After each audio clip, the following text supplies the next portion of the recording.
Hello বন্ধুরা, welcome to বাবিস kitchen. বন্ধুরা, আজকে আপনাদের আমি একটা রেসিপি শেয়ার করব চিংড়ি মাছের মালাইকারি।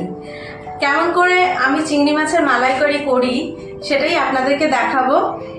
তো কি কি ইনগ্রিডিয়েন্টস লাগছে সেটাও আপনাদেরকে দেখাবো। পছন্দ হলে লাইক করবেন, শেয়ার করবেন, সাবস্ক্রাইব করবেন, আর সাবস্ক্রাইব করার সময় বেল আইকনটা প্রেস করে দেবেন।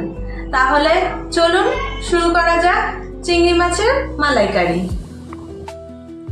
তাহলে চলুন বন্ধুরা, চিংড়ি মাছের মালাইকারি করতে কি কি লাগে আমরা প্রথমে দেখে নিই। চিংড়ি মাছ লাগছে, সুন্দর করে ছাড়িয়ে পরিষ্কার করে ধুয়ে রাখা রয়েছে। এর মধ্যে আমি খানিকটা নুন, হলুদ আর একটু সামান্য কাশ্মীরি লঙ্কার গুঁড়ো এটা মাখিয়ে চিংড়ি মাছটা রেখে দেবো খানিকক্ষণ।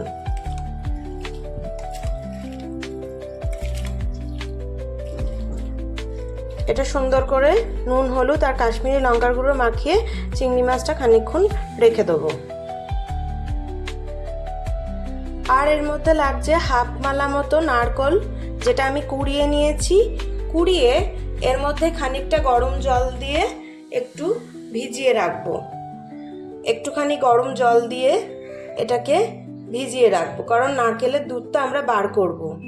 সেই জন্য হাফ মালা নারকোলে আমার চিংড়ি মাছ আছে 600 থেকে 700 গ্রাম মতো, তো তার জন্য আমি আধমলা নারকোল ইউজ করেছি। সেটাতে আমি একটুখানি গরম জল দিয়ে ভিজিয়ে রেখেছি। আর এর মধ্যে মশলা যাবে পেঁয়াজ, আদা, রসুন, 10টা মতো রসুনের কোয়া, 2টো মতো মাঝারি সাইজের পেঁয়াজ, ঝাল স্বাদ অনুযায়ী, আর একটা ছোট 1 ইঞ্চি টুকরো আদা। এটা একটা মশলা যাবে। আর একটা মশলা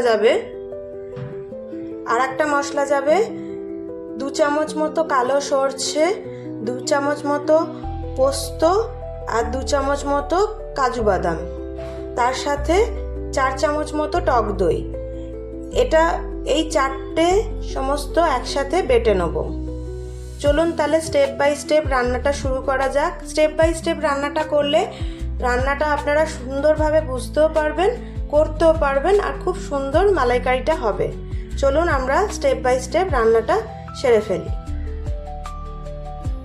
প্রথমেই গ্যাসে একটা কড়াই বসিয়ে কড়াইটা গরম করে তাতে খানিকটা সর্ষের তেল নিয়ে নেব। সর্ষের তেল নেওয়ার পরে সর্ষের তেলটা গরম হয়ে গেলে তাতে এক এক করে চিংড়ি মাছগুলো ভেজে তুলে রাখবো। সর্ষের তেলটা গরম হয়ে যাওয়ার ফলে এরপরে একটা একটা করে চিংড়ি মাছগুলো দিয়ে ভেজে তুলে রাখবো।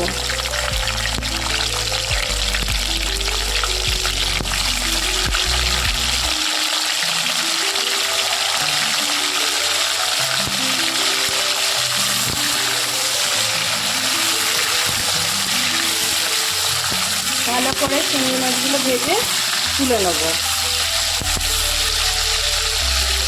চিংড়ি মাছগুলো হালকা করে ভাজা হোক ততক্ষণ আমরা চলুন নারকেলের পেস্টটা করে তার থেকে দুধটা বার করে নিই।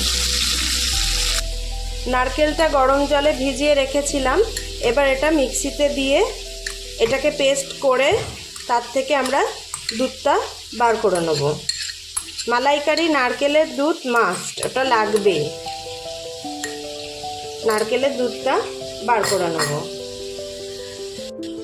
নারকেলটা বাটা হয়ে গেছে, এবার এটা এর মধ্যে একটা পাত্রে ঢেলে নেব। ঢেলে নিয়ে এর মধ্যে খানিকটা গরম জল দিয়ে দেবো, যাতে দুধটা ভালো করে একটু বেরোয়। তারপরে আমরা এটা ছেঁকে নেব। দেখুন বন্ধুরা, চিংড়ি মাছগুলো সুন্দর করে ভাজা হয়ে গেছে। এবার আমরা এটা তুলে নেবো এই তেল থেকে। একটা একটা করে চিংড়ি মাছগুলো তুলে নেব। চিংড়ি মাছ বেশি ভাজলে শক্ত হয়ে যাবে, সেই জন্য একটা একটা করে চিংড়ি মাছগুলো তুলে নেব।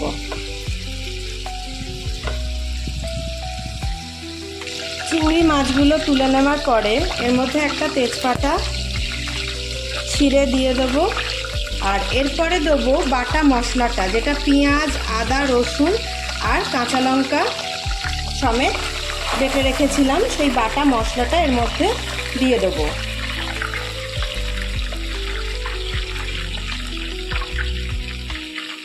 পুরো বাটা মশলাটা দিয়ে এর সাথে কষাতে থাকবো।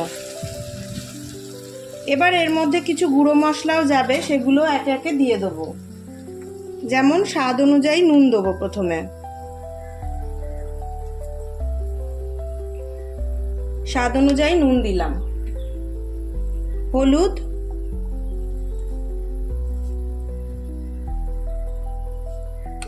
সামান্য পরিমাণে হলুদ দেব, আর কাশ্মীরি লঙ্কার গুঁড়ো দেবো। যেহেতু এখানে ঝালের জন্য আমি কাঁচা লঙ্কা ব্যবহার করেছি, আর চিংড়ি মাছের মালাইকারি একটু মিষ্টি মিষ্টি হয় বন্ধুরা, তো খুব বেশি ঝাল দেব না। সামান্য একটু কাশ্মীরি লঙ্কার গুঁড়ো দিয়ে এই মশলাটা সুন্দর করে কষিয়ে নেব। সুন্দর করে মশলাটা কষিয়ে নেব।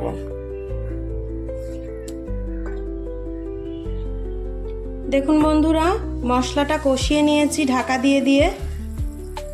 এটা হচ্ছে ওই পেঁয়াজ, আদা, রসুন, কাঁচা লঙ্কা বাটা যেটা দিয়ে কষালাম, এটার মধ্যে থেকে তেল ছেড়ে দিয়েছে। এবার আমরা এই মশলাটা দিয়ে দেবো, যেটা হচ্ছে সর্ষে, পোস্ত, কাজু আর টক দই, এই যে পেস্টটা সেটা দিয়ে দিলাম। দিয়ে এবার একটু মিক্সি ধোয়া জল দিয়ে দেবো, সামান্য মিক্সি ধোয়া জল দিয়ে দেবো। এর মধ্যে টক দই, পোস্ত, কাজু বাদাম আর কালো সর্ষে বাটা রয়েছে। এবার এই মশলাটা দিয়ে আমরা একটু কষিয়ে নেব। এই মশলাটা দিয়ে সুন্দর করে এবার কষিয়ে নেব।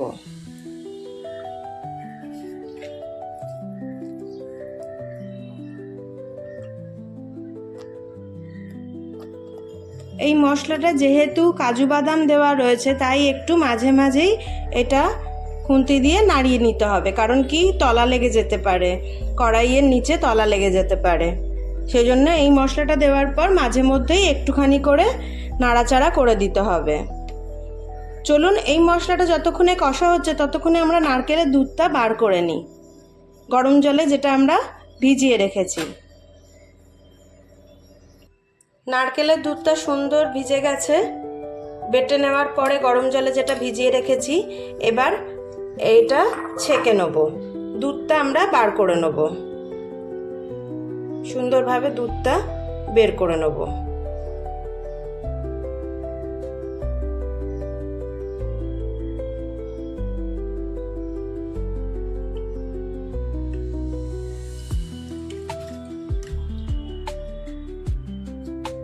এরকমভাবে ছেঁকে ছেঁকে নেব দুধটা।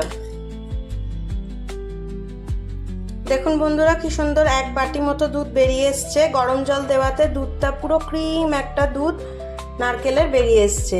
আর যে নারকেলটা রয়ে গেল, এটা কিন্তু আমরা ফেলে দেবো না, এটা দিয়ে আমরা বড়াও বানিয়ে নিতে পারি বা বাটা বানিয়ে নিতে পারি। সেই রেসিপিটা আর একদিন আপনাদেরকে দেখিয়ে দেবো। নারকেলটা কিন্তু ফেলে দেবো না, দুধটা বেরোনোর পর নারকেলটা আমরা আবার ইউজ করে নিতে পারবো। তাহলে চলুন মশলাটা কতদূর কষা হলো সেটা দেখে নিই। দেখুন বন্ধুরা, মশলাটা সুন্দর ঢাকা দিয়ে কষা হয়ে গেছে।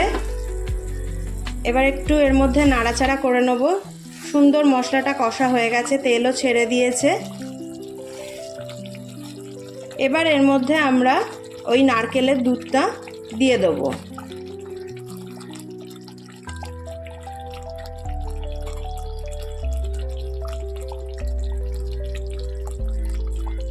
এর মধ্যে কোনো আলাদা করে জল যাবে না, পুরোটাই নারকেলের দুধ দিয়েই হবে।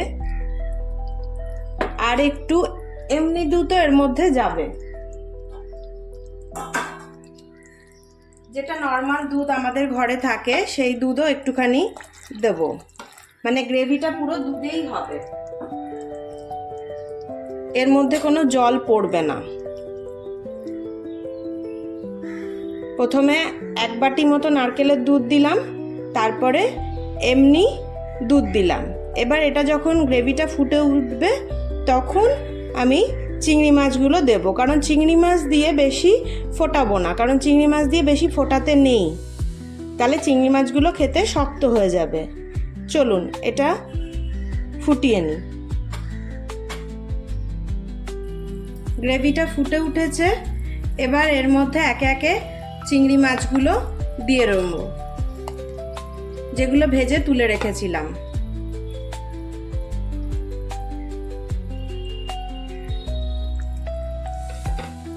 চিংড়ি মাছগুলো দেওয়ার পরে এর মধ্যে গরম মশলা আর ঘি দেবো। আমার ঘরের তৈরি গরম মশলা খানিকটা দিয়ে দিলাম। এটা আপনারা পরিমাণ অনুযায়ী দেবেন, যতটা পরিমাণ আপনার জিনিসটা তৈরি হচ্ছে সেই পরিমাণ অনুযায়ী আপনারা দেবেন। আর এর মধ্যে ঘি দেব।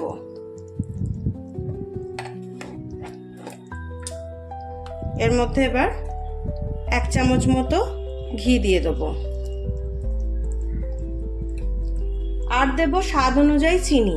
যেহেতু মালাইকারি একটু মিষ্টি মিষ্টি হয়, সেই জন্য স্বাদ অনুযায়ী একটু চিনি দিয়ে দেব। রেসিপিটা খুব সুন্দর, আপনারা অবশ্যই বানাবেন, বানিয়ে আমাকে জানাবেন কমেন্টে কেমন লাগলো। এটা একটা সনাতনী রান্না, তো আমার মতো করে আমি বানিয়েছি, তাই রেসিপিটা কেমন লাগলো অবশ্যই জানাবেন। নতুন বন্ধুদের কাছে অনুরোধ রইল, অবশ্যই চ্যানেলটা সাবস্ক্রাইব করবেন। @বাবিস কিচেন বলে সার্চ করলেই আমার চ্যানেলটা পেয়ে যাবেন। চলুন এটা একটু হালকা ফুটে উঠলে পরিবেশনের জন্য একদম রেডি। দেখুন বন্ধুরা, পরিবেশনের জন্য একদম রেডি। কি সুন্দর দেখতে হয়েছে, খেতেও খুব সুন্দর হয়। আপনারা অবশ্যই রেসিপিটা ট্রাই করবেন, আমাকে জানাবেন কমেন্টে কেমন লাগলো রেসিপিটা। আর পছন্দ হলে সাবস্ক্রাইব করবেন। সাবস্ক্রাইব করার সময় বেল আইকনটা প্রেস করে দেবেন, যাতে সুন্দর রেসিপি ছাড়লে আপনাদের কাছে যায়। তাহলে ভালো থাকবেন বন্ধুরা। আজকের মতো এখানেই ব্লগটা শেষ করলাম। রেসিপিটা অবশ্যই ট্রাই করবেন, কেমন লাগলো আমাকে কমেন্টে অবশ্যই জানাবেন। ভালো থাকবেন বন্ধুরা, টাটা।